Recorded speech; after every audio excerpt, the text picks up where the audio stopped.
Welcome to Sushree cooks channel. आज आम strawberry lolly बनेबा।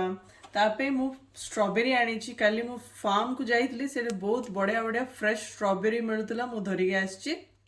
पिला दिने आमे रसना रे पानी रे पकेकी ताको आइसक्रीम बनाउथले समस्त मन थिबो खरा छुट्टी रे सेडा ही काम थिबार रसना आइसक्रीम नले क्षीर चीनी आइसक्रीम बनेकी फ्रिज रे रखिकी ताको बस देखुथिबा केतळ बनियो।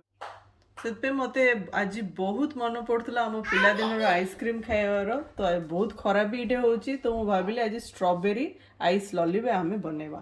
ताप कौन दरकार स्ट्रॉबेरी क्षीर सीजा क्षीर सीझेकी फ्रिज रे रखी आ चीनी मु स्ट्रॉबेरी को भल कि धोईकी काटी देछि।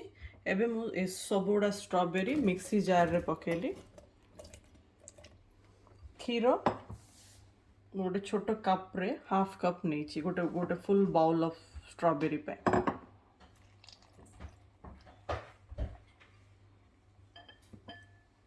चीनी आपण टेस्ट हिसाब रे पकेबे।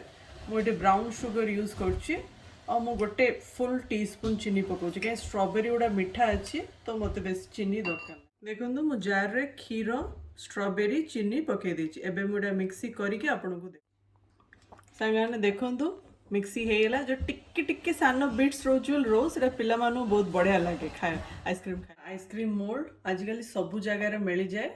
जदि मिलूनी आपड़ से ऑनलाइन अमेजन रो ऑर्डर कर पारे। देखंतु एमती थाए ठीक अच्छे। एबे ये आइसक्रीम मोल्ड भितरे मु टिक्के स्ट्रॉबेरी स्लाइस गोटे दिटा रखी थी सेटा मु आईने एमती पकाउछि।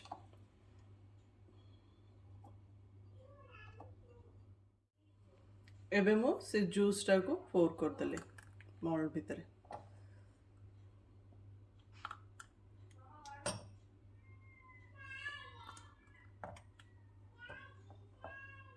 देखो तो कैप कर देले मोल्ड को कैप लगा देले।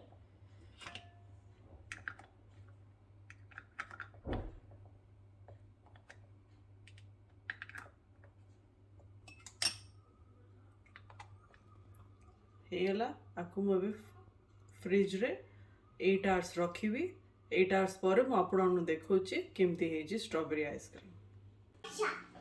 8 घंटा पर मु स्ट्रॉबेरी आइस लॉली फ्रिज रु काढिली। देखंतु सांग माने केते बढ़िया हेछि आ मु खाई के भी देखुछि बहुत बढ़िया हेछि। एटा जो दिन बनेबे तार नेक्स्ट डे भितरे खाई देबे काहे एटा फ्रेश फ्रूट रे होछि तो बेस दिन रही बने। एंजॉय करंतु ए खरा दिन रे निजे घरे बनेकी स्ट्रॉबेरी आइस लॉली।